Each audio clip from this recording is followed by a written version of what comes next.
It was a quiet evening in the suburban neighborhood of Maple Grove. The kind of evening where the only sounds were the soft rustling of leaves and the distant hum of cars passing by on Oakwood Avenue. At 72 years old, I had lived in this neighborhood for most of my life. And though I wasn't the most active member of the community anymore, I had always felt connected to it. My house was the same as it had been for decades. Worn at the edges but still comforting in its familiarity. Most days, I enjoyed the silence, the slow pace that came with age. But recently, something had been gnawing at me, something that I couldn't shake no matter how hard I tried. It began with James Thompson, a man who had recently moved into a large, nearly forgotten house at the end of Birchwood Avenue. He was well-dressed, tall, with a commanding presence. And although he didn't seem to fit in with the quiet, modest nature of the neighborhood, I had nothing against him at first. He had a reputation. Of course, wealthy, successful, a businessman with connections, but those were just words. And in a town like ours, reputation meant little unless you gave it weight. However, there was something about his behavior that raised my suspicions. Every evening, around the same time, I would see his sleek black car pulling into the driveway, often accompanied by a young girl in a yellow dress. She was always silent, her head lowered as if she was avoiding something.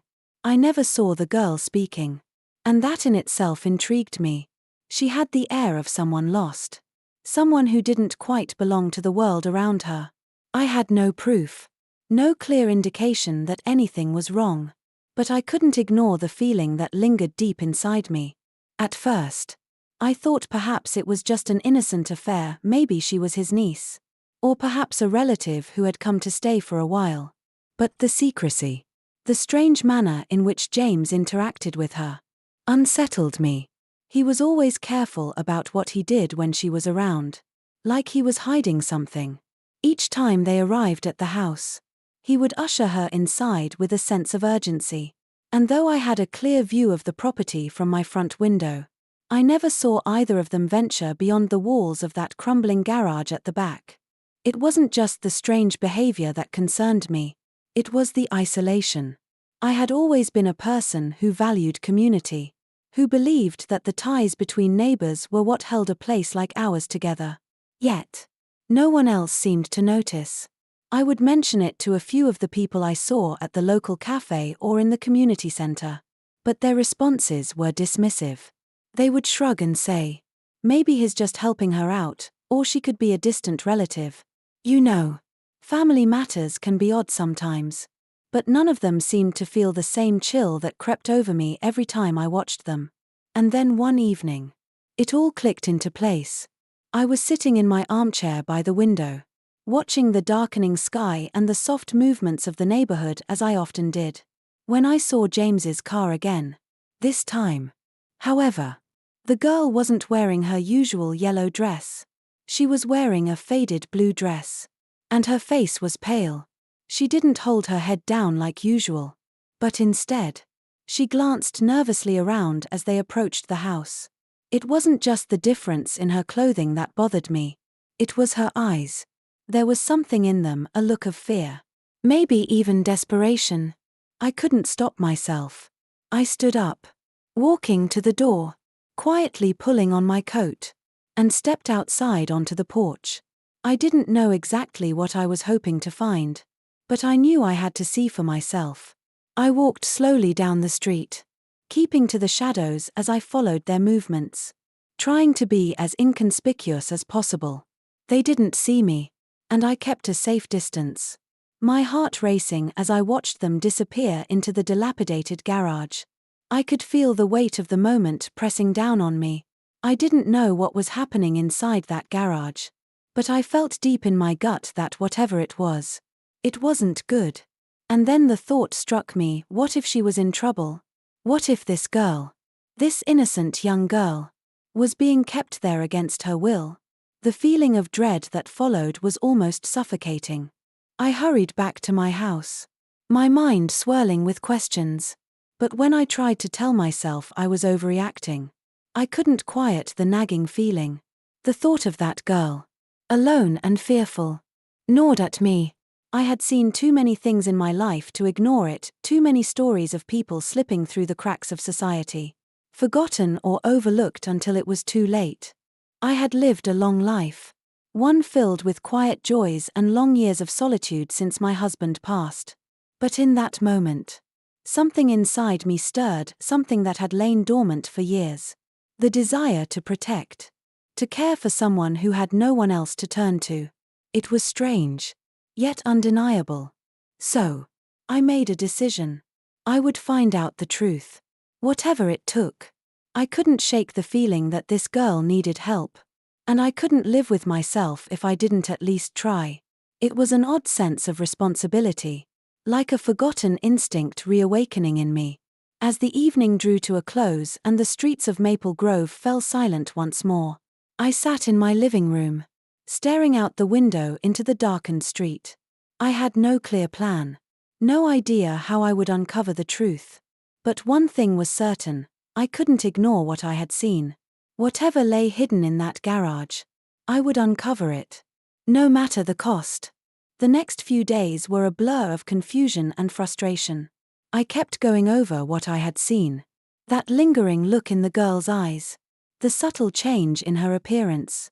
The unspoken tension between James and her. Every time I closed my eyes, I saw the haunting image of her standing there. Her yellow dress now replaced by something faded and old. Her expression now one of unease. And yet, I didn't have any concrete evidence. Nothing I could point to that would make my neighbors believe me. The uncertainty of it all gnawed at my mind. A constant reminder that something wasn't right. Even though no one else seemed to care. I decided to talk to some of my neighbors, hoping that one of them would share my concerns. Perhaps they'd seen something I hadn't. Or maybe they had their own suspicions. I started with Janet, the woman who lived a few doors down. Janet was a lively woman, always busy with some community project. So I figured she would at least be more aware of what was happening in the neighborhood. Janet, I began, as we bumped into each other outside the community center. Have you noticed anything odd about James and that young girl he's always with? I just get the feeling that something's not right with them. Janet didn't even look at me for more than a second before brushing it off. Oh, Miriam. You're overthinking things. James is a businessman. You know. Probably just helping out some family member. That's all. It's none of our business. She smiled warmly, but it didn't reach her eyes. I tried to push further, but Janet had already started walking toward the parking lot, completely uninterested in discussing it any longer. Her dismissive attitude stung, but it was hardly surprising. It seemed as if everyone in this town had grown too comfortable with their own lives to care about anything outside their small circles. The same thing happened when I spoke to Paul, who lived 2 houses over. Paul was a retired police officer, a man who had seen more in his time than most of us would ever experience. Surely he'd be able to see through the facade. But when I mentioned my concerns about James, he merely shook his head and told me not to make a fuss. People get eccentric when they've got money. Don't be such a busybody, Miriam.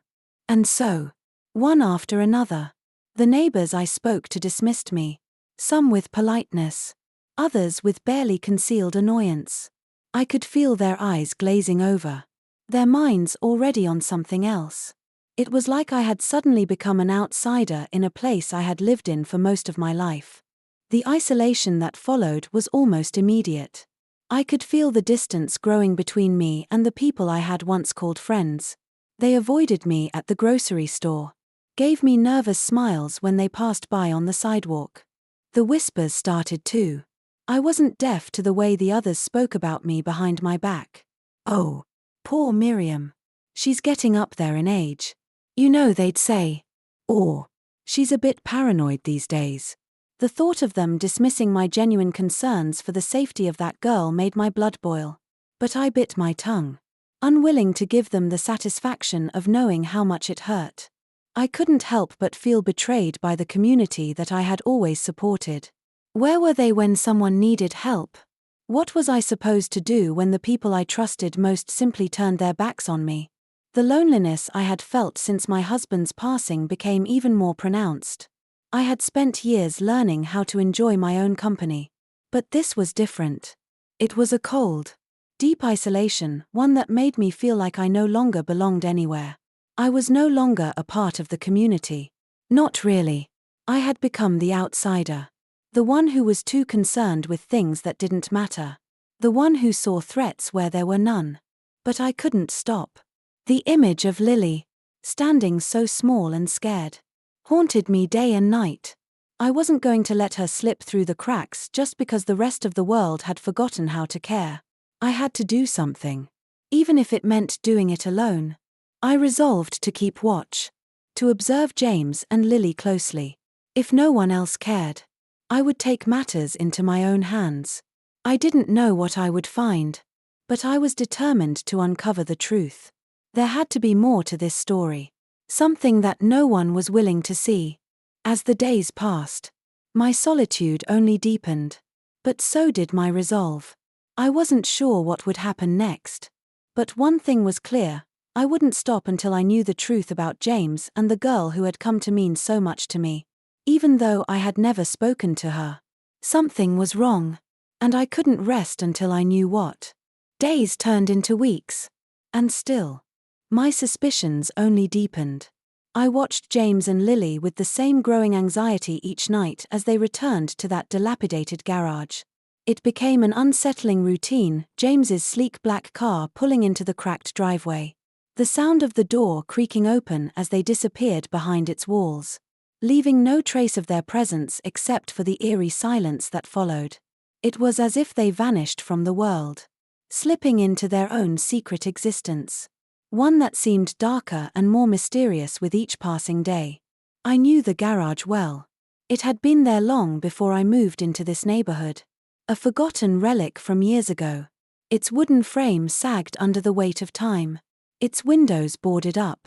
As though someone had once gone to great lengths to ensure no one could peer inside. It stood at the very edge of the property. Far away from the main house. Almost as if it was deliberately hidden from view.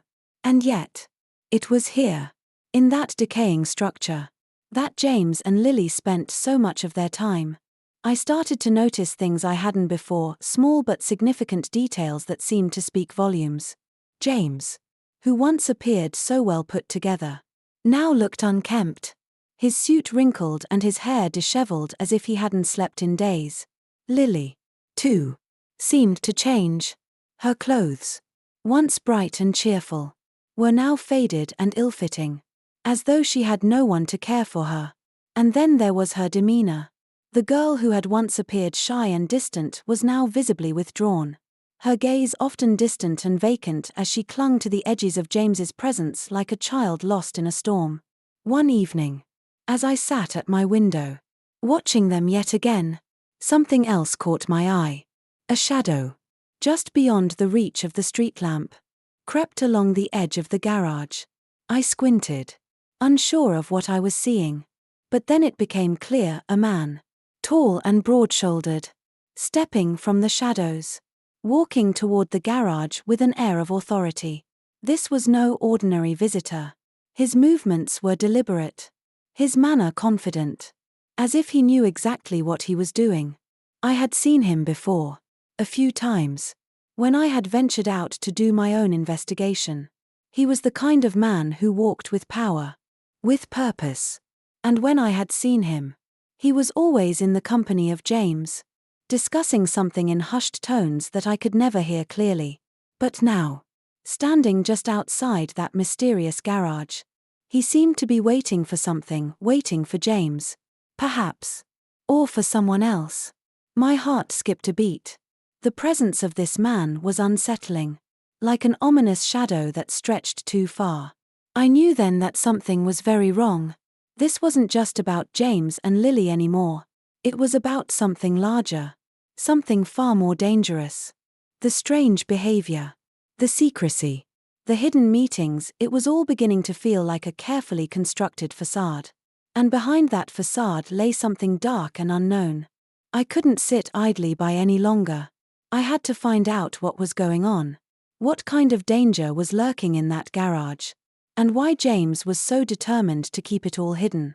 But even as the determination within me grew, so did the fear. What if I was right? What if I uncovered something that no one else was willing to face? The thought sent chills down my spine. But I couldn't turn back now.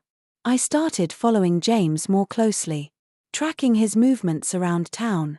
Every time he left his house, I made sure to take note of where he was going. Sometimes he would disappear into the woods behind the garage. Other times he would visit the local diner. But he never seemed to stay in one place for long. Each of these small clues only served to deepen the mystery. I couldn't understand why he was so elusive. Why he never let anyone in. One day, I followed him as he left the garage with Lily in tow. They walked silently together. But there was an intensity in the way they moved. As though they were both aware of something that I was not. As they walked through the park, I kept a safe distance behind, my heart pounding with the knowledge that I was getting closer to the truth. It was then that I saw something that changed everything. James's face, once so composed, was now tight with anxiety. He glanced over his shoulder, almost as though he could sense that I was there, watching him. His eyes flicked to Lily, who seemed to shrink further into herself. Her hands wringing together nervously, they stopped by a bench. And for the first time, I saw a flicker of emotion cross James's face. He whispered something to Lily, his voice low and urgent. But I couldn't hear the words. It didn't matter. What I saw in that moment was enough. James wasn't just protecting Lily, he was terrified of something. I could see it in his eyes, the kind of fear that gnaws at you from the inside. A fear that comes from knowing something awful is about to happen. And there's nothing you can do to stop it. I felt my heart race as I realized that whatever was going on, it was far worse than I had ever imagined. I couldn't let this continue. I had to find out the truth. Even if it meant putting myself in harm's way. Something had to be done. And I was the only one left who seemed to care enough to do it. By now, my concern had turned into something more, something raw, something relentless.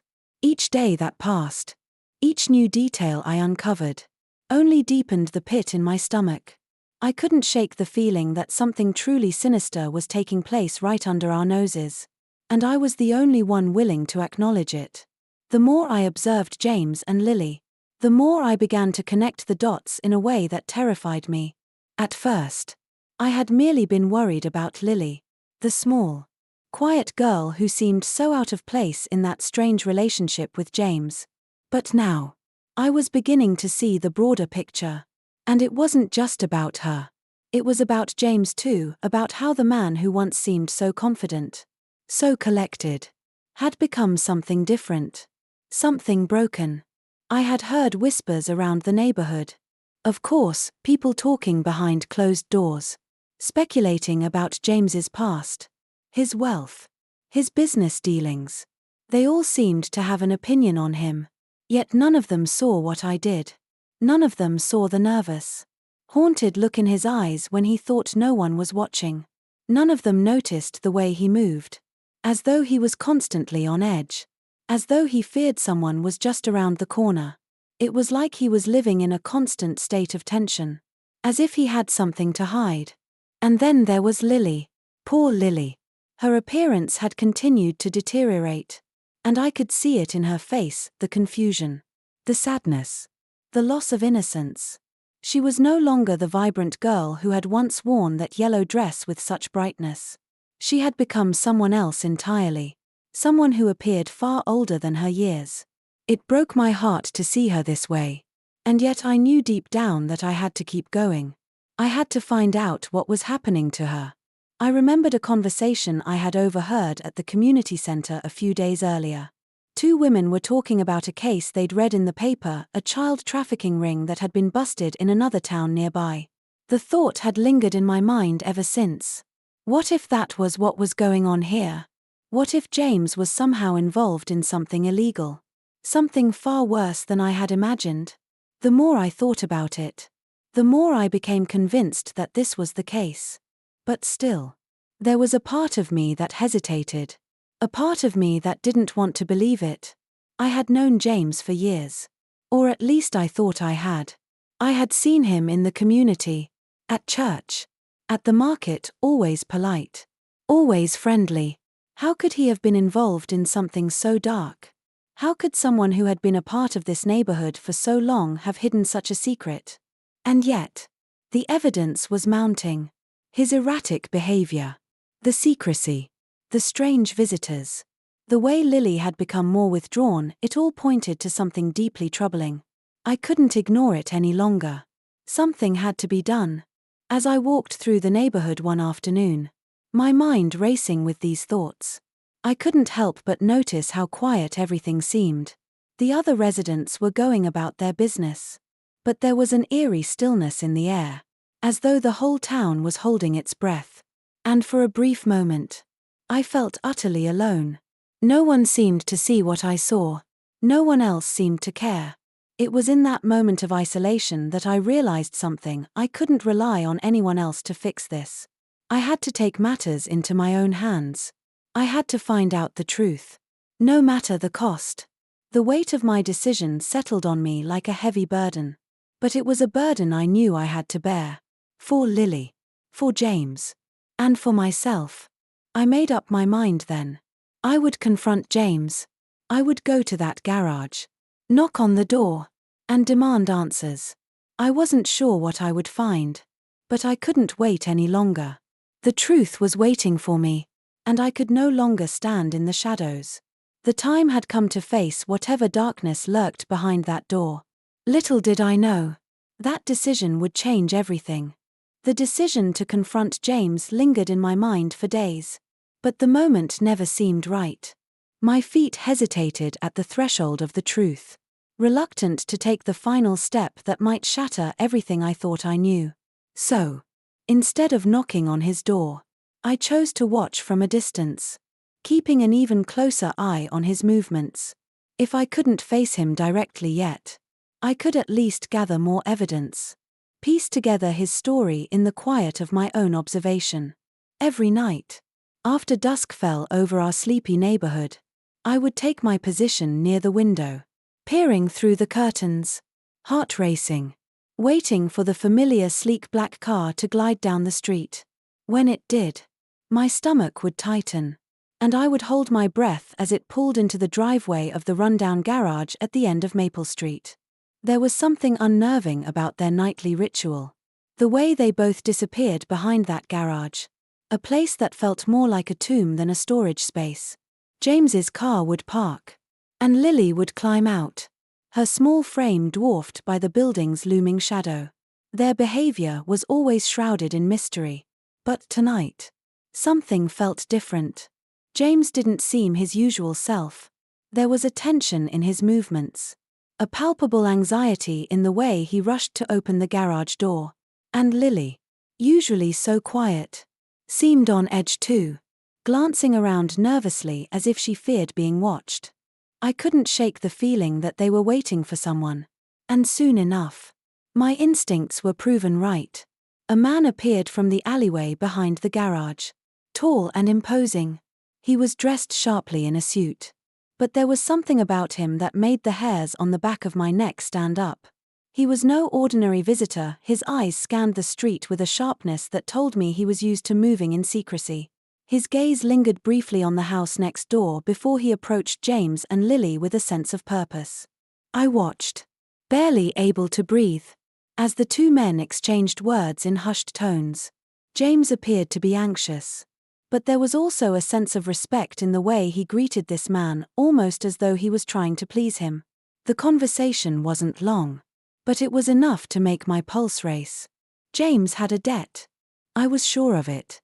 And whatever it was, it had him tangled up in a world far darker than I could have ever imagined. But it was Lily's face that haunted me the most.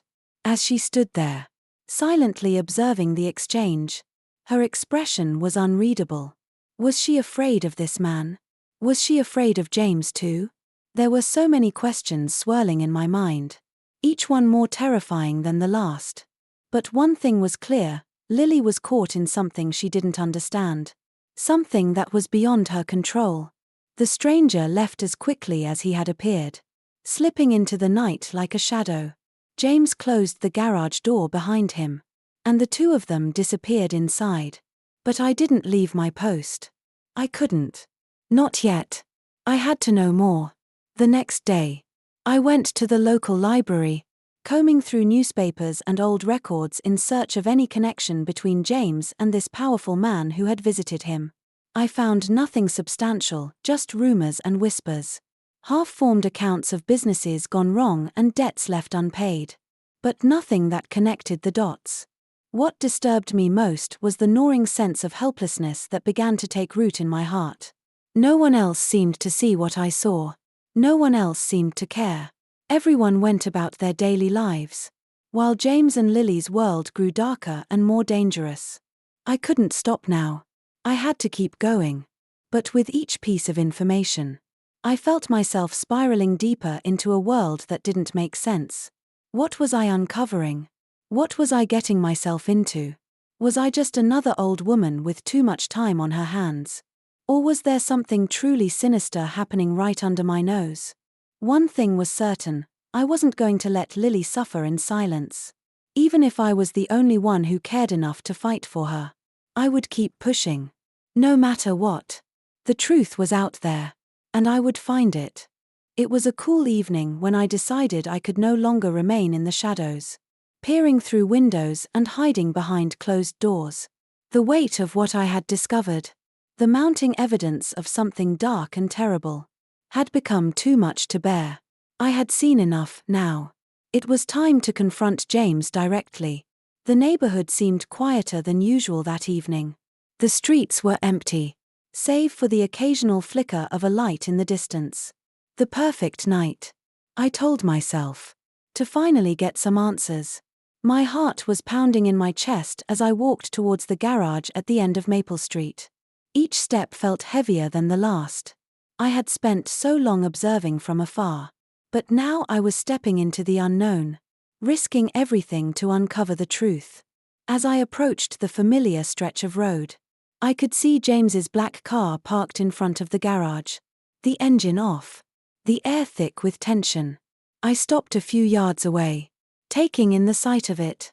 It was hard to reconcile the man I had known with the situation I had uncovered.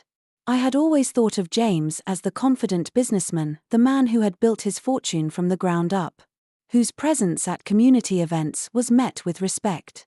Now, I saw him differently. Now, I saw a man who was desperate. A man hiding behind lies. A man tangled in something much bigger than he could control. I took a deep breath and moved closer. The garage loomed in front of me like an imposing wall, its peeling paint and broken windows an eerie reflection of what was happening inside. I hesitated for a moment, wondering what I would say, wondering if I could even get the words out. But I knew I had to. For Lily. For myself. I knocked. The sound echoed in the quiet of the evening, sharp and unexpected. A moment of silence followed. Then, I heard footsteps approaching. My heart leaped into my throat. The door creaked open, and James appeared in the doorway. His face flushed, his eyes wide with surprise. "Miriam," he said, his voice tight. "What are you doing here? I need to talk to you." I replied, my voice steadier than I felt. "I know what's going on, James. I know about the debt collectors, the strange visitors, the way you've been acting." For a moment, he didn't respond. His expression was unreadable, but I could see the faint tremor in his hands as he gripped the doorframe. His eyes flicked towards the garage, as if he was weighing the options, whether to let me in, whether to deny everything and ask me to leave. I could feel the tension between us, the weight of the truth hanging in the air. "Miriam," he said again, his voice softer now, almost pleading. "You don't understand. You don't know what I've been through. I never wanted any of this. I never wanted to drag Lily into this mess." I stepped forward, determined. "You can't keep hiding, James. You can't keep living this lie. Whatever it is. You need help, and I'm here to offer it. But you have to tell me the truth. For a moment. It seemed as though James might push me away, lock the door, and send me back to my quiet life. But then, his face softened, and he let out a long sigh, as if a great weight had been lifted from his shoulders. "You're right," he said quietly. "You've been watching us. Haven't you? You've seen enough to know something's wrong." I nodded, my heart heavy with the knowledge that I was right all along. But James wasn't finished yet. "I used to have it all. Miriam," he continued, his voice strained. "I was a wealthy businessman. But I made mistakes. I made bad investments. And everything fell apart. The creditors came after me. And I couldn't face it. So I took Lily and we ran. We hid here. In this garage. Hoping no one would find us. I couldn't bear the shame. Couldn't let anyone see the man I'd become. But it's been eating me up inside. I couldn't protect her from this. Miriam. I couldn't protect anyone." His confession hit me like a punch to the stomach. Everything about James's life, his facade, had been a lie. But beneath that lie, there was pain. Real pain. He wasn't a villain. He was a man who had lost everything. A man running from his past. Too scared to face what he had done. I looked at him for a long time, taking in his words. I didn't know what to say at first. How could I respond? But then, I saw the man I had once known, the man who had been so successful, so confident, and I saw his vulnerability. It was raw and real. And it stirred something deep inside me. "I'll help you, James," I said, my voice steady.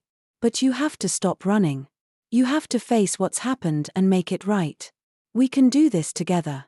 His eyes filled with something I hadn't expected, relief. He stepped aside, opening the door wider. "Thank you, Miriam. I don't know how I can ever repay you. I don't know what's going to happen.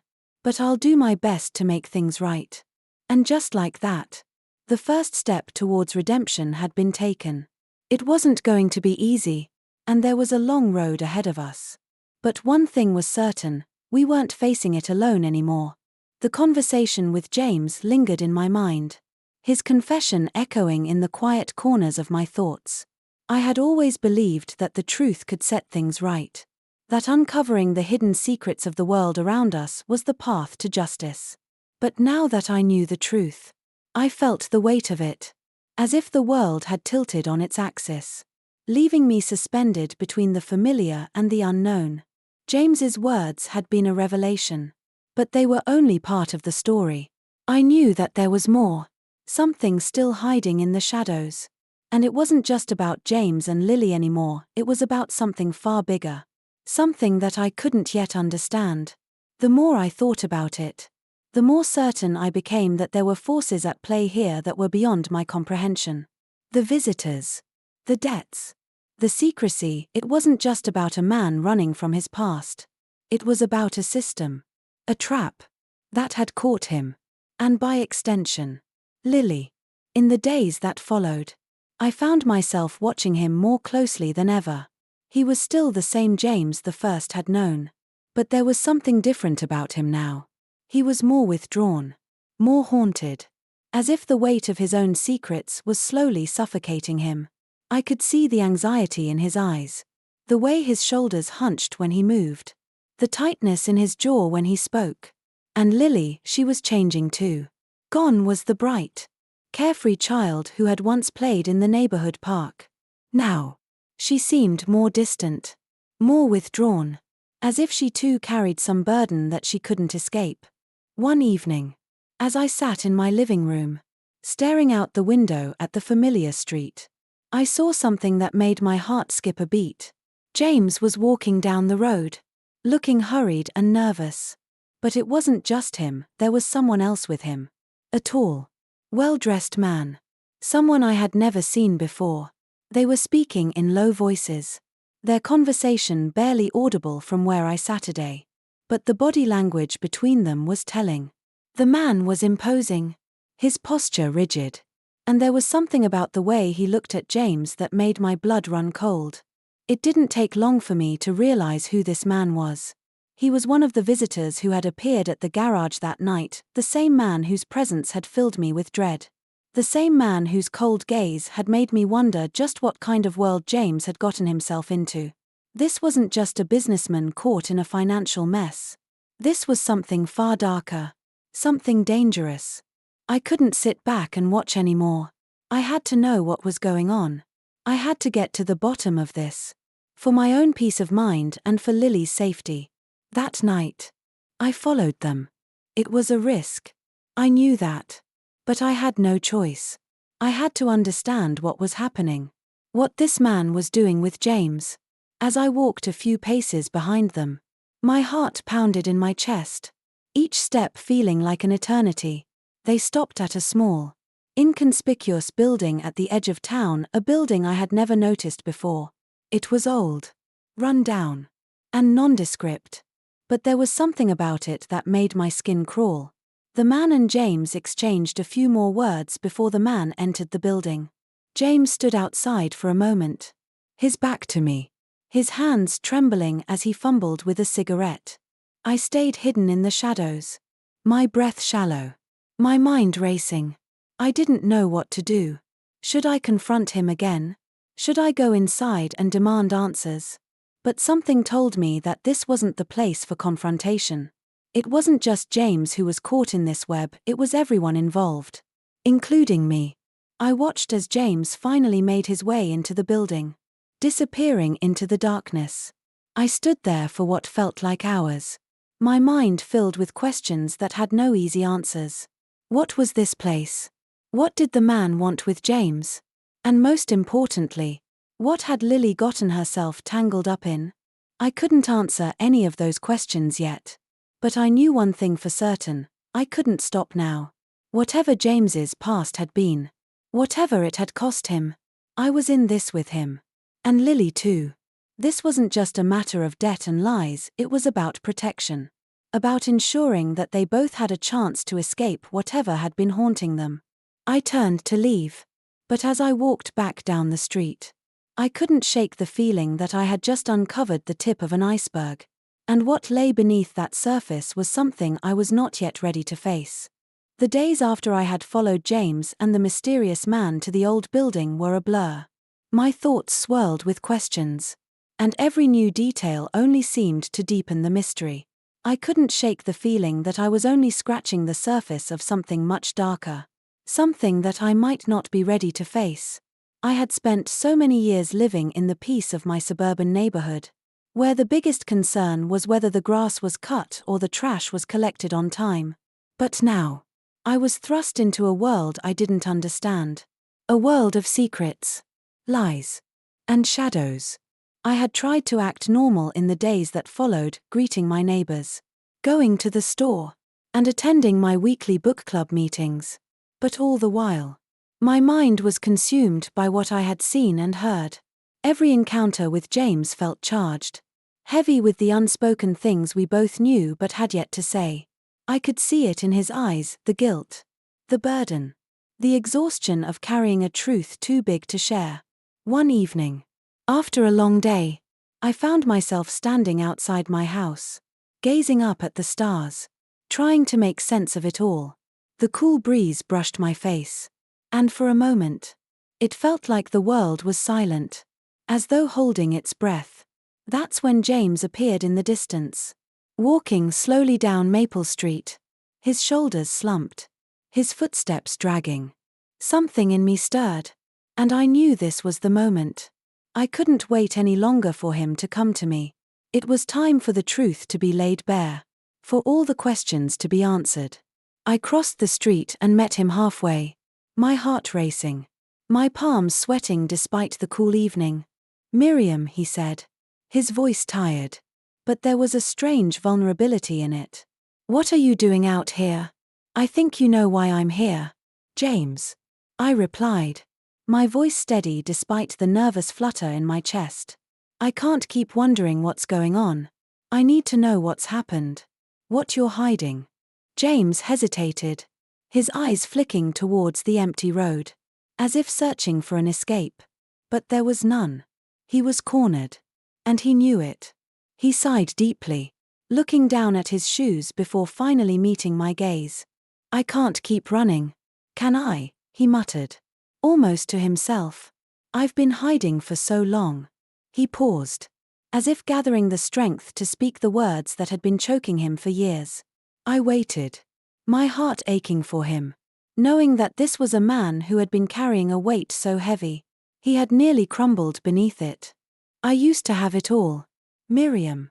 A successful business. Money. Everything I could ever want. But I made mistakes. Big mistakes," he said, his voice thick with regret. "I thought I could beat the system.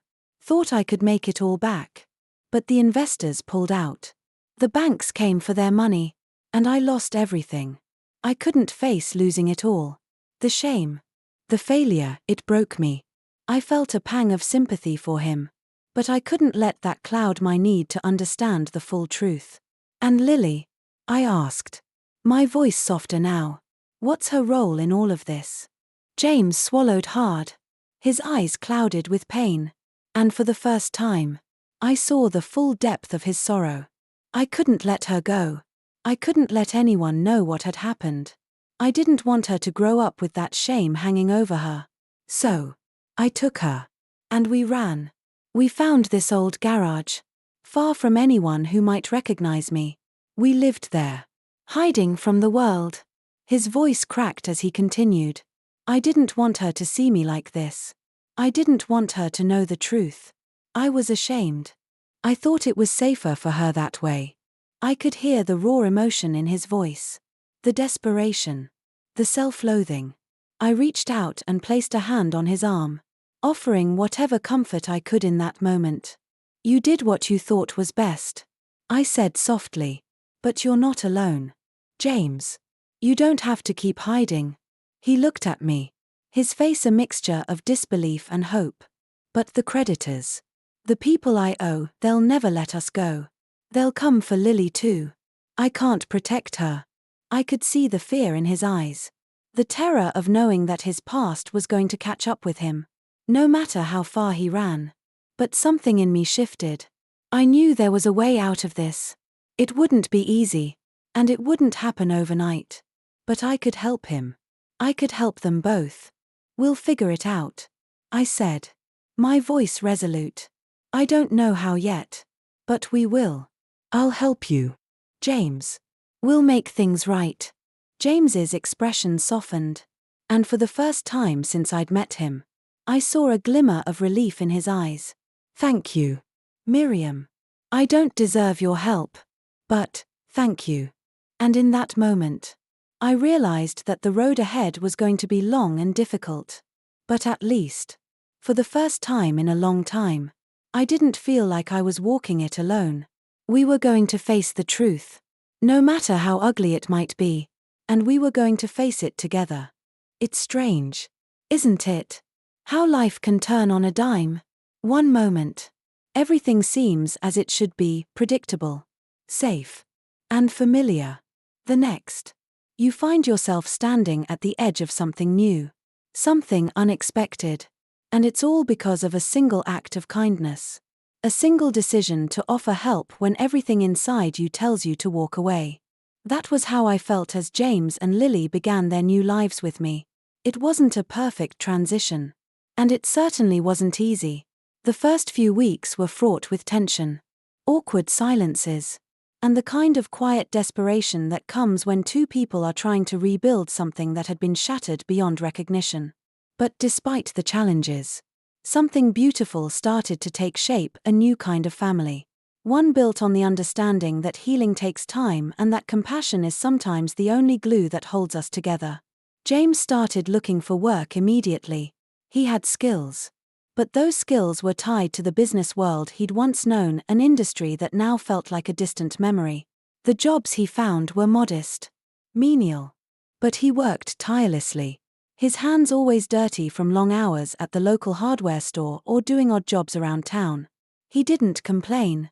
In fact, he never once spoke of the life he'd lost.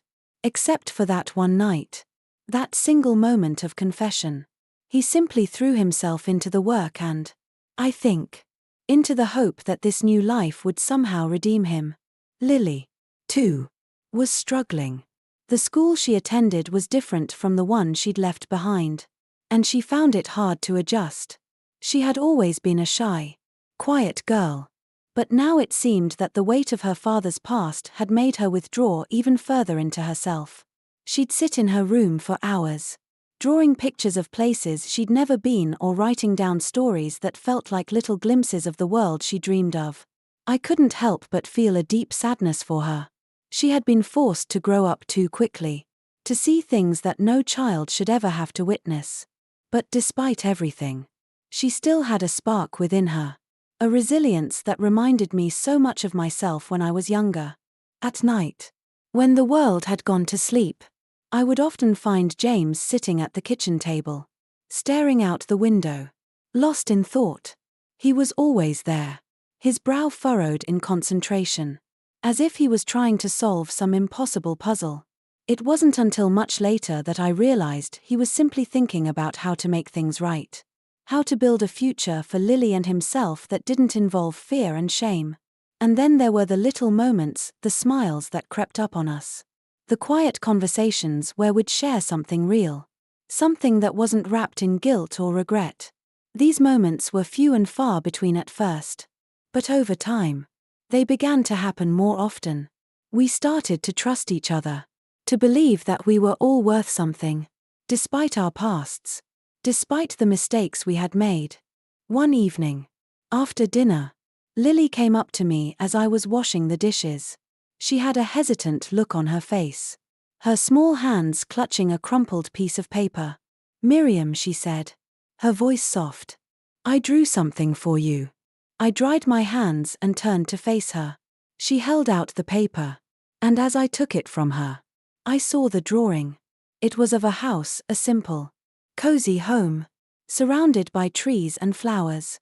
And in the middle of the drawing, there were 3 figures: James, Lily, and me. We were standing together, holding hands. I wanted to thank you," Lily said quietly, "for letting us stay with you, for being kind to us." I felt a lump form in my throat as I looked at her. "Lily," I said softly, "you don't have to thank me. We're family now." And in that moment, it hit me. This was the beginning of something new, something better. This wasn't just about helping them. It was about us, together, creating a new life. One where we could all heal, where we could all learn to forgive ourselves and move forward. It wasn't going to be easy, and there would still be hard days ahead. But we had a chance. We had a chance to rebuild, to grow, and to find peace. As I stood there, holding Lily's drawing in my hands, I realized that compassion had the power to change everything. It had the power to heal wounds that time had never touched, to bring people together who had once been separated by shame and fear. It had the power to turn strangers into family, and family into something unbreakable. And so, as I looked out the window that night, watching the stars appear one by one, I felt a deep sense of gratitude, not just for the life I had, but for the life we were building together. In the end, it wasn't about the mistakes of the past, or the secrets we kept. It was about the love we shared now, the hope we held in our hearts, and the belief that tomorrow could always be better than today.